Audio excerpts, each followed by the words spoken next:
Hello, ladies and gentlemen, and welcome back to Middle Age Gaming Podcast, the number one podcast for middle aged gamers. Good evening or good morning if you're in Taiwan. We are our podcast host today, so Adam Korean in Taiwan and myself Antoine in Canada. And before everything else, if you like our podcast, please subscribe to our show on YouTube or on your favorite podcast platform. And of course, Krian in the middle of the show will tell us which podcast platform you should download for your phone. So please stay at least for the middle of the show or cut to that part already. And you will be with us for the next exactly 37 minutes. And today's exactly 37, that's a sweet spot. And today's theme has been chosen by Adam, I believe. And that's Next week. By Korean, sorry, my bad. So today we are doing you a favor because, as you know, in a bit more than a month it's Black Friday. So today we are gonna try to make you start your shopping list, not for Christmas but for Black Friday. We're gonna talk about hardware, but before that, as usual, we're gonna talk about the game that we played this week. And we're gonna start with Adam. What have you played this week? I've been a busy little bee. I finished Dot Hack GU Roots. Oh, sorry, not Roots. Roots was the show. Dot Hack GU Last Recode. So I finished that, and then on the stream I finished Carrion, and I am currently in the final mission of Dusk Diver 2. So that one's almost finished as well. So within a week span, I'm gonna have finished 3 games. So Nice. Carrion must have been fast, right? I thought you just started it last week. I've played it for 2 weeks on stream and finished it. So it's not a very long game. Pretty short. I Okay. also had the DLC, and I was able to. I had some time at the end of my stream, so I cracked open the DLC and played that and breezed through that pretty quickly as well. Okay, I haven't seen you stream it, so just a quick question because I know Korean will ask, what would be your mark after finishing the game out of 10? Uh, okay. So for Carrion, I'd probably say I don't know, maybe a 8.5 out of 10. It's not Oh, super nice. complicated. Yeah. It's short. So that's if you're looking for something quick and easy, then it's really good. I really liked some of the puzzle elements of it. It's pretty interesting, like I said last time, where the bigger you are, your capabilities change. So, for example, at small levels, you can kind of shoot this little webbing and you can cloak yourself. Whereas at the middle level, you can do a charge attack that can smash through some kinds of walls. And you can also put these spikes around you for a defensive kind of thing. And then at the biggest size, you can create kind of an armor around yourself. And you can also shoot out these giant tentacles that can like pull things out of the wall. So, some of the puzzle elements are you need to get bigger or smaller to get through certain areas. Uh, but the one thing that I didn't like about it is the fact that there's no map. So there were definitely times where I was a bit lost, and so I complete an area, and then it sends me to a new area, and then I end up back in a place I had already been, and it's like, okay, well, now that I'm not in a new space, where do I go? Because I'm back into an old area. So then I just kind of have to roam around and kind of figure out eventually what I can do. So it would have been a lot better, I think, if there was some kind of map where I could see where I had been and where I had yet to explore. But other than that, yeah, it was a great game. Okay, Korean, what about yourself? So I have surprisingly I finished two roguelike card games in like the space of like 3 days, which is weird because I've usually struggled them. But I think you guys remember. I think I streamed Rogue Book at one point last year when I was still streaming.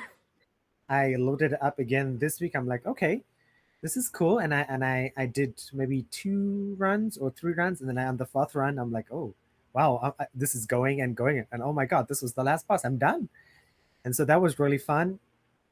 Highly recommended for the art. I would also recommend getting the extra character they have. There's also a fifth unlockable character that I guess once you finish it with everybody, you unlock another character. I played Monster Train again, which is another really famous roguelike that was super hot on Twitch when it first came out. I did that. I played it before for like an hour and I died in that run. And then I did a second run this time and magically I finished it. I feel like my computer AI or something in my computer is making games easier because I keep dying all the time. It's like, okay, we'll make you less frustrated. So that's done, I'm now playing something called Legends of the Keepers, which is another roguelike card game. Because you know me, I like to do things. Uh, I'm a bit obsessed with doing one particular thing at the same time. So um, I literally on my Steam list, I've all my favorited stuff, which is at the top of your Steam list. I favorited all these roguelikes. I'm going to go through them one at a time. So Legend of the Keeper is really fun. It's pixel art. You are a dungeon master, and you're trying to kill heroes, and you're trying to get to a particular place. I guess is my guess. I don't particularly remember, but you're just laying out monsters and you're upgrading them, and you're upgrading them, you're training them, you're getting higher monsters, you're doing like a mix of people, and there's like status things of fire, ice, nature, physical damage. It's definitely a bit more involved in a sense, but it's pretty fun. I'm looking forward to giving that a go. I'm also going to give Everspace a try, which is a space roguelike at some point. But yep, all roguelikes for me for the foreseeable future. Antoine, what about you? Oh, go ahead. Yeah, so just a question because I'm having a hard time picturing, like a card game road. Like, is that the same kind of inscription? It's it's Mm. it's kind of like Inscription, yes, but it's basically you're trying to get to an end of some point, and you do a run, you die, and you get advantages like Oh, usually more cards, more life, or more money, or you unlock like extra stuff here. It's just like that. okay, fair enough. Well, for myself, I finished Fuga a first time, and I nearly finished it a second time, and I was extremely impressed by the New Game Plus, which for me is one of the most achieved that I ever played. I really thought I talked about it a couple of weeks ago. That really thought that you finish your first game on the New Game Plus, you keep everything, your levels, your interactions, absolutely everything that you did, your level of weapons, the level of your tank, and I thought that you would just roll over the game, but you don't. And can maybe you roll over the maybe up to the fourth or fifth chapter, but the tanks in front they all level up the same as you. So when in your first playthrough they hit you at 1,000 points, in the second playthrough they hit you 3-4,000 points, no problem. So it's the strategic aspect, even though you play a second time, it's still there and you still stress. And it's made to be played twice because you have some kind of little book referencing all the little the special images and interaction and little cutscene that you have, and you can't have them all if you don't have the bad end. So you are supposed to have the bad end in the first play, because if you don't know what to do, you will have it. Because there's a specific action to do with one of the character. If you don't do it, two chapters later, I'm not gonna tell you what he does because that would be spoiling, but that's basically the bad ending. And if you do it on the second playthrough, because at the end of the first playthrough you have a bad ending, and they give you a couple of tips. Ah, you had a bad ending. Maybe you should have done this. Maybe you should have done that. They are not too clear about it, but clear enough that you understand what to do. And in the second playthrough, so you can have the good ending and finish everything. Very easy to, if you are obsessed with platinum, to platinum your game, it's easy to do it. And yeah, no, so a little gem of a game that I really recommend. And since now I think, unless you guys have question, because I could talk about Fuga for a very long time, I think it's time for. Oh yeah, sorry. Yeah, and I want to ask, like, now that you're potentially done with Fugar, like, what is next for you? That's a question I wanted to ask you guys and you listeners. I have no idea what to play because I was playing Evil Genius 2 before, but if I go back to it, I would be bored to death. So I actually have no idea. I mean, what are you feeling like? Are you looking for something actiony, RPG-ish, card game, uh, adventure? I want something with a gripping story. Like something where the lore grips you. When I talked about the lore of Fuga last week, and I was ready to really, pick up a book and read about it. Another thing about the second playthrough of Fuga, the new game plus, there's in your book there's a question mark basically on there's a question mark. You can only unlock if you play a second time, and each time you reach a village, you can't do the action you did in the first playthrough. So instead, they give you a little part of the story. They give you more, always, always, and always, to make sure your second playthrough is extremely interesting, and you need to go to the end to learn the whole story. I think Adam is the best person to suggest a story game for you since I don't care about story. And just to finish on this, if you have the bad end, you don't. Of course, you don't have the real end, but you don't have there's a little teaser of Fuga 2, Melodies of Steel 2, which gonna come out next year. And if you don't have the real good end, you can't see this little teaser. So Adam, what do you suggest for Antoine? Well, if he's looking for story, because the other side has some really good lore behind it. The story in the game itself isn't super deep, but as you go along, you'll unlock memories, and then you can kind of have like a lore tab, and you can kind of see the past of the mother and all that. So the other side's really good for that. If you're looking for story, I don't know. I've heard Cyberpunk's pretty good, but I don't know if he wants to get into that one. Cyberpunk would be the death of my computer, I'm afraid. Yeah, probably. Yeah, just trying to think. I'll go I'll have to through think my about it Steam and let you list. know. Yeah. I'm sure there's some game in backlog that maybe will. And I think Phil told me about a Warhammer multiplayer game he wanted to play with me, but I think it's in November, so I still have to fill in the gap. Dark Dark Tide, Tide, yeah. yes. Dark Tide, yeah. But that's I could do Vermintide. Huh. Well, we'll see. But I guess that's the half of the show, and now Krian will introduce our old new sponsor, always the same. Yes, I will. So, ladies and gentlemen, if you are listening to this podcast or watching the stream later or watching the YouTube video, please don't forget to have a look at our wonderful sponsor, Newsly. So Newsly is an all-in-one audio super app for iOS and Android. It picks up the most trending articles on the web on topics you choose at any given moment and reads them to you in a natural human voice. The entire web becomes listable for the first time all in one place. Browse articles from topics you choose and start playing. Stop scrolling and start listening, right? Who has time to spend time reading, right? This is the end, right? We're the short attention generation. Just hit that button, let Newsly read it for you.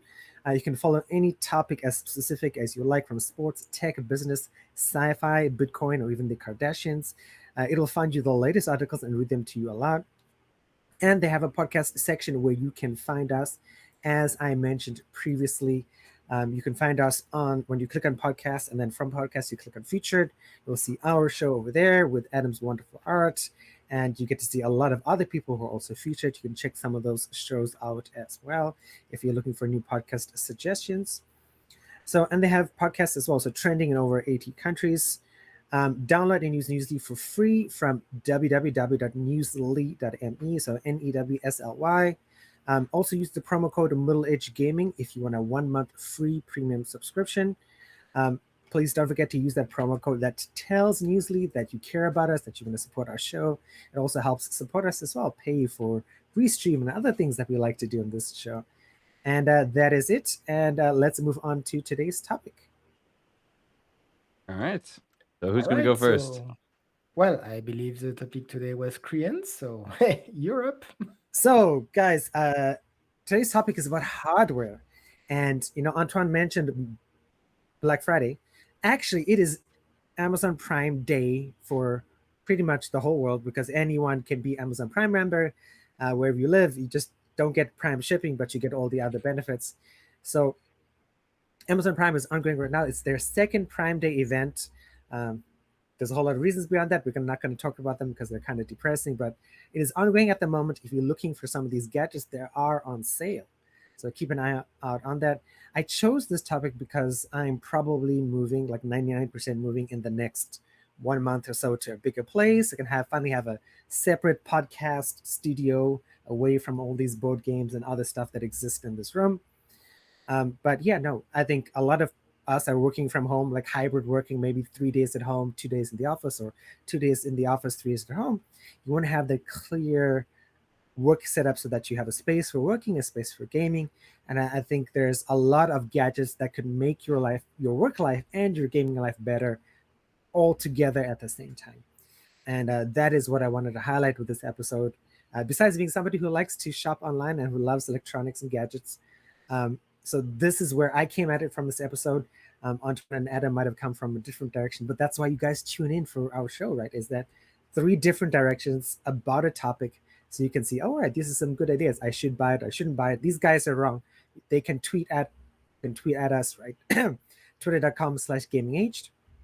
So, my first gadget or thing today is, I believe, is a holder for your monitor, um, which is not the game. No, that was not it. Sorry. No worries. So, it is the dual kin piezo mount. So basically, what it is, if you're looking on Amazon, so the links for all of this stuff will be down in the show notes today. Um, it allows you to put your phone at eyesight, right? So I have my phone within hand's reach for me, right? Also, my phone is perpetually on silent because otherwise I will just never remember to like turn it off or turn it on. So it's always on silent. So the only way I get to see notifications is on my Samsung phone. It'll pop up and flash, and that is why I like this gadget. That I can keep my phone next to me because there are apps on my phone, Samsung Health, for example. There's also a bunch of stuff I have notifications turned off, um, that I think it's easier that I can see it over here and I don't have to have a window open like my WhatsApp window or my Telegram window or my Discord window, because part of my job is to have all of this stuff open, and it's nice if it's on there. And with apps like Samsung Flow, right, I can control my phone from my desktop, um, which is again another sort of added benefit. But yeah, so this is for people if you're attached to your phones, if you're into social media, if you're working from your phone, if there are things in your phone that you just can't put on your computer. This is a great gadget that sits right next to you. It's relatively inexpensive as well. It's $21.99, right? So this is Amazon US, but don't forget, right, in Taiwan, we get Amazon US. In South Africa, you get Amazon US. So just because I'm saying Amazon US doesn't mean you can't buy it. Um, but you can also find a lot of this stuff in your stores or in your regional equivalents. You can search for like cell phone holder attached to desktop monitor or something like that. And you'll find something like that. So it's just an idea that I thought was really cool for people who need phones for, it could be gaming, it could be working. Um, there's a lot of ways for you to utilize this. All right, and I think the way I imagine this, we go one by one by one, so it's not just me talking about three things at the same time. So let's go to Antoine next, and then we'll go Adam. Sure. All right, fair enough. Um, just before I start, I'm interested in your little gadget. How does it hold the phone? Is that a magnet, behind the phone, or is that a little handle which grab your phone? It's a little like what is the things like 3M strip. Okay, fair enough. Yes. Okay, So so if it's one of really the things, solid. Hmm. if you're worried about it, like I have $1,000 monitor, and like Hmm. I have a 3M strip on mine. It's not going to damage it or break it or anything like Oh, cool. that. So it's totally fine. And 3M is pretty strong. Everyone knows 3M. My phone is about a good 750 grams. Should be fine. Okay. So my gadget, it's a little bit more pricey, but Canadian is $110. So I imagine that the US would be just under the $100. Would be these babies over here.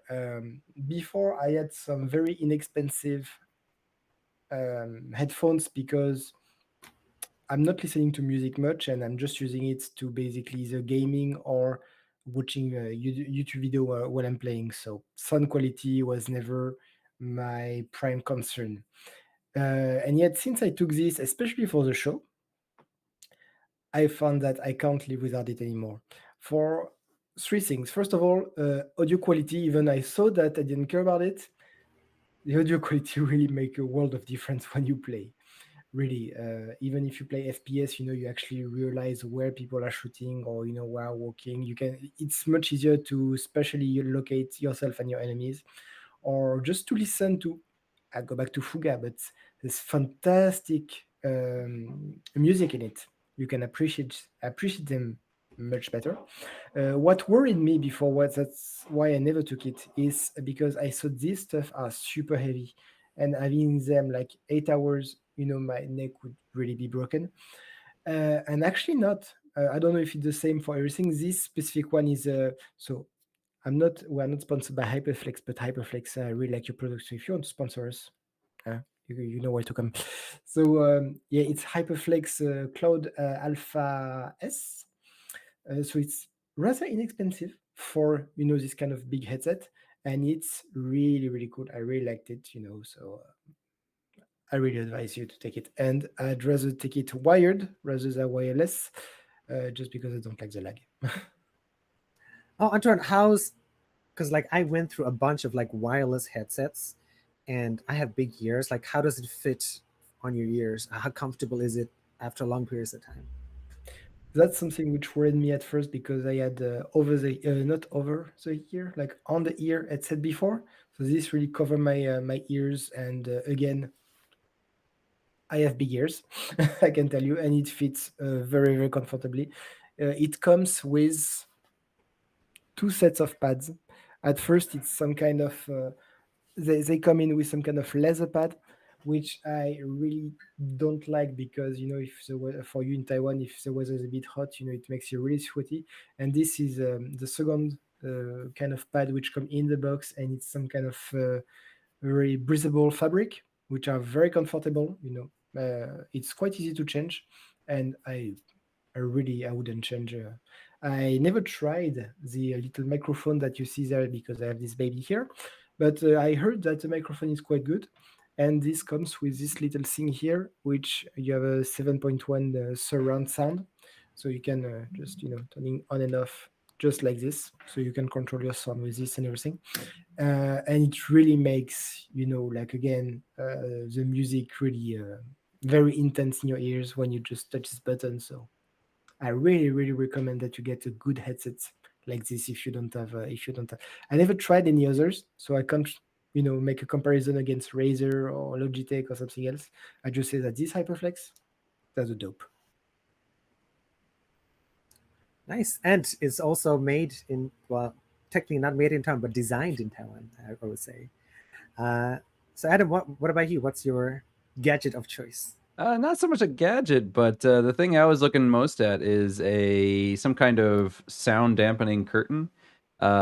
Yeah, so one thing that because I'm in a room and I think the sound quality is okay, but one thing that I noticed was when I was doing streaming and my wife used to work, I'd be really talkative and talk very clearly and whatever. But then I noticed once she started working more from home and she was sleeping in, I'd talk a little bit less. I'd talk a little bit quieter, and even though I'm like in my own room, I don't know. It's just a subconscious thing. I'm just like, uh-oh, I don't want to wake her up or whatever.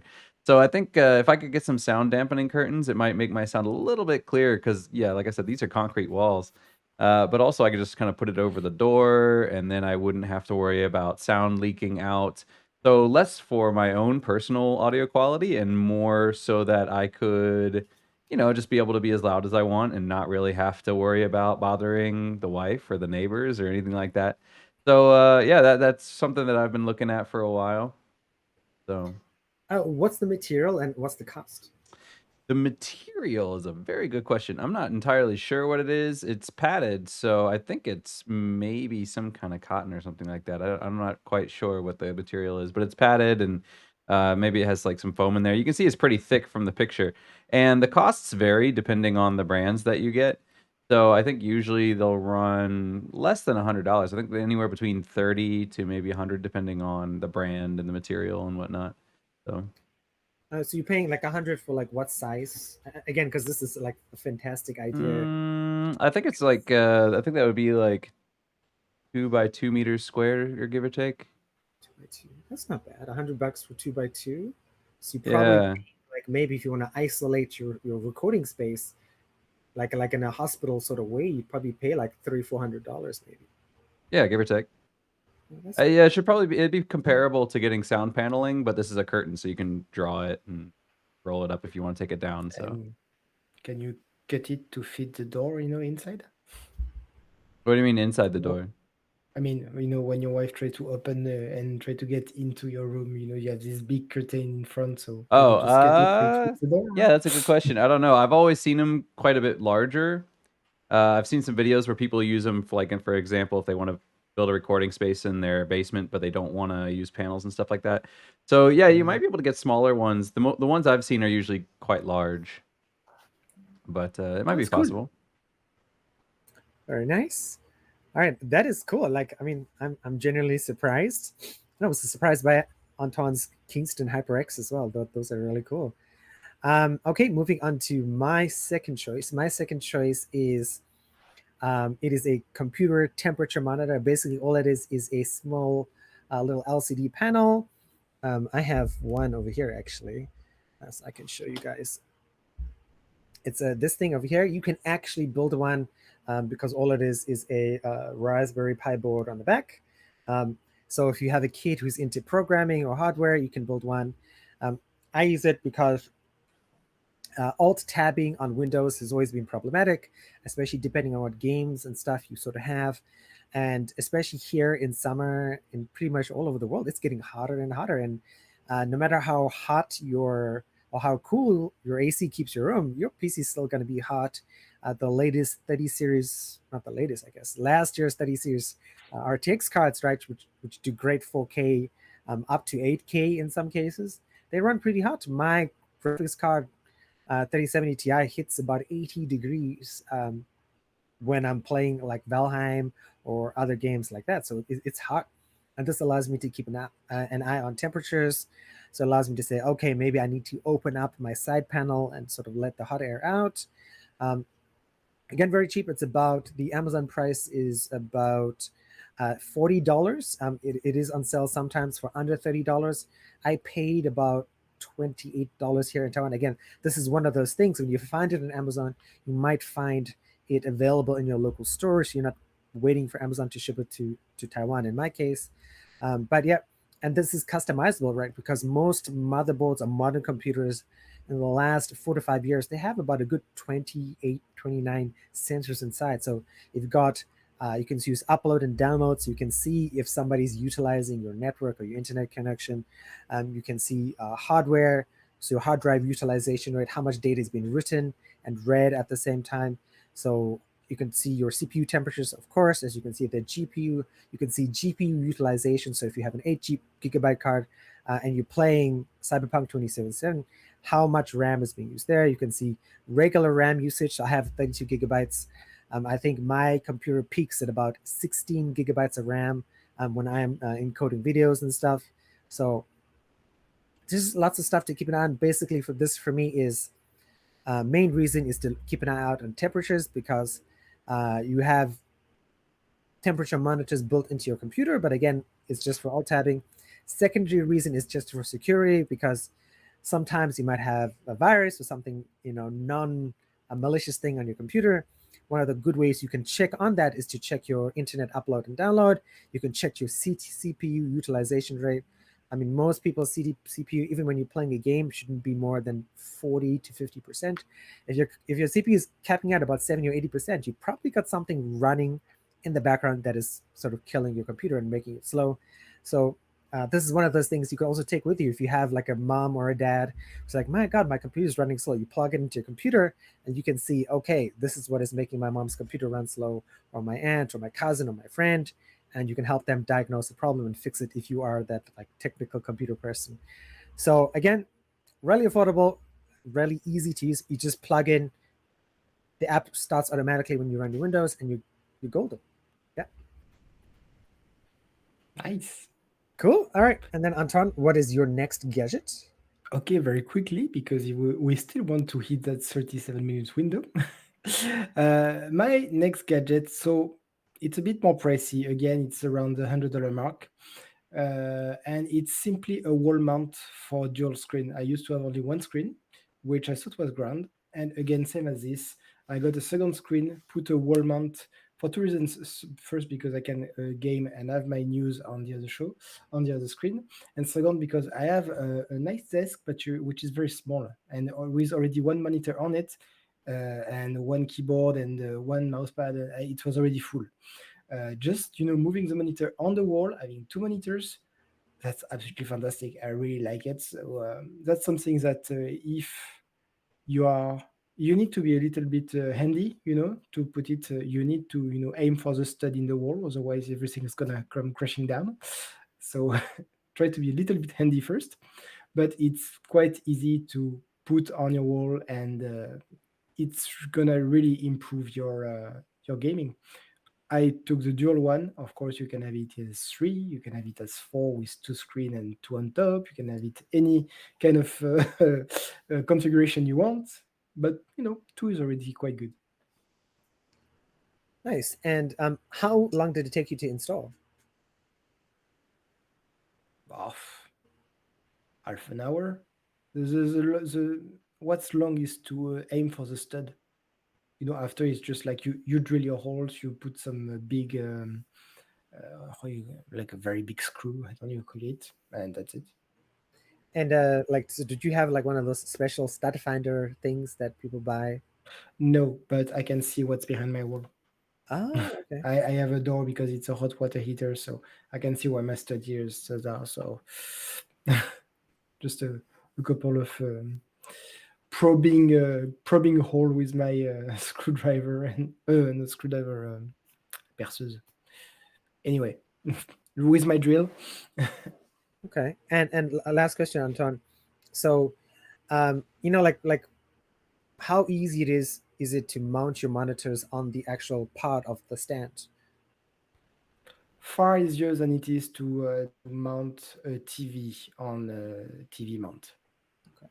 Far easier because all your screens compared to TV, all of your screens, if you mount it, if you check behind, you have this typical four screw, which are standard for all screens, and your mount comes with it. So you just, like remove what's originally on your screen, mount the mount wall on it, clip it on the wall. That's it. And it's, I don't know, it's pressure. The arms, pressure is adjustable, so it's very easy to move and then to set and in any specific place. Nice. That is still my dream. All right, Adam, what do you have for us today? So I have. Hang on, let me get the picture right.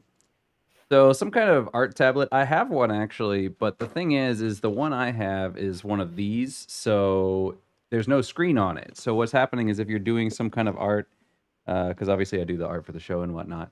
I'm looking here, but I'm drawing down here, so I can't see my hands while I'm working.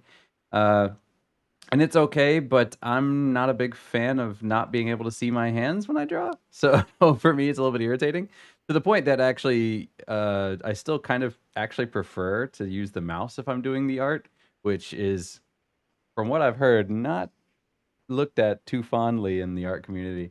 But that's still how I mostly do it, is with the mouse. But yeah, I think having a screen would be really, really nice. You can also use these as a second screen if you need to, or if you want to. So just some sort of drawing tablet like that, I think would be really, really cool and interesting to have. They can run all over the place. Some of them are as low as maybe 200 US, and other ones can go over 1,000 US. So depending on which brand you're getting and what size you're getting, because some are bigger, some are smaller. So I think that for me, that would just be really useful and fun to have. The other problem that I have with this one, and I don't know why it happens, but apparently it's not a one-for-one transition on the pad as it is to the screen. So maybe that's part of the reason why I had trouble getting used to it. I only found that out because my wife was doing she was selling some baked goods. And so she had a little logo that she drew up and she wanted me to transfer it to the computer. So rather than use Photoshop and scan it, I thought I'll use Illustrator, and that way I can kind of still have that. I can size it up or shrink it down and not have to worry about losing resolution. So I just put the piece of paper on top of the tablet and then just traced it. And then I was looking down and I look at the screen and it's like flat. And I'm like, that's weird. And then I realized, oh, wait, it's not one for one. So, if you move, say, an inch to the right on the screen, it'll move an inch to the right. But if I move an inch up on the screen, it'll move half an inch up. So when you were drawing, it wasn't, yeah, it was just weird. So yeah, that was, there was a setting that I could set to change that. But the fact that that was the default was really bizarre for me because Yeah, depending on and then also the other thing was, uh, yeah, there's something else in that, but I can't remember what it is off the top of my head right now. But yeah, so it works. It works okay, but I would prefer something that I could see with a screen where I can see where my hand is going and everything. So Adam, the one pictured on the video, is that like a LCD, LED, OLED screen? I think that one is LED. This is a Wacom right here, which is one of the better known brands for this sort of thing. What I have is also a Wacom. Uh, Yeah. but I think this one's LED. I don't think it's OLED. I think it's just LED. But some of them can be 4K. This one I think is a 1080. 1080p. So, like I said, depending on your price range, you can get higher quality, you can get higher resolution. Some of them will have touch screen things that you can use your finger, whereas other ones require the pen. So, yeah, it really depends on what your price range is as to what you can get. So I guess a last question, because we're running a bit short on time, is like for some people, right? They would have heard of the Apple Pencil and your iPad, and what is that famous app on the iPad for drawing? I can't remember. SketchUp? No, I don't know what it is. But so at the low end, you're still cheaper than an iPad and an actual Apple Pencil, right? For At a the Wacom low tablet. end, yeah. Yeah, but I mean, are they? Have you ever drawn with an Apple Pencil? Is it a comparable experience? I've never drawn with an Apple Pencil, but I would say they're probably about the same. I wouldn't expect too much of a difference. The difference is that these really are just drawing pads. They don't have built-in apps. You can't use it as a tablet on its own. You have to run it through the computer. Basically, what you're using it as is it's a really sensitive touch screen that you can use for drawing and things like that. But it's not a tablet in its own right. It's not going to have the processing power on its own to do that sort of thing. So that's why the price is lower. Very cool. And then we are almost done with today's show. But next week, Adam, do you want to tell us what we're talking about? Sure. So next week well, on the 12th, what is it? That is today, right? So today is the release of the 40 series for the RTX cards for NVIDIA. And so I was thinking, with these new graphic cards, we're in the 40 series now. I still have a 10 series, so I'm 3 generations behind by now. So I was thinking maybe it'd be a good idea to talk about some games that are not going to break your graphics card and just some, kind of low resolution or at least not graphically intensive games that people can enjoy without having to worry about, the Cyberpunk issue and all that. So That sounds like a fantastic topic. And yep, so that is it, everyone. I hope you have a fantastic rest of your week. And we will see you guys next week, Wednesday, at the same time for low GPU power games or indie games or whatever we're going to take this. But yeah, stay tuned. And don't forget to follow us on social media. And we'll see you guys next week. bye. Bye bye.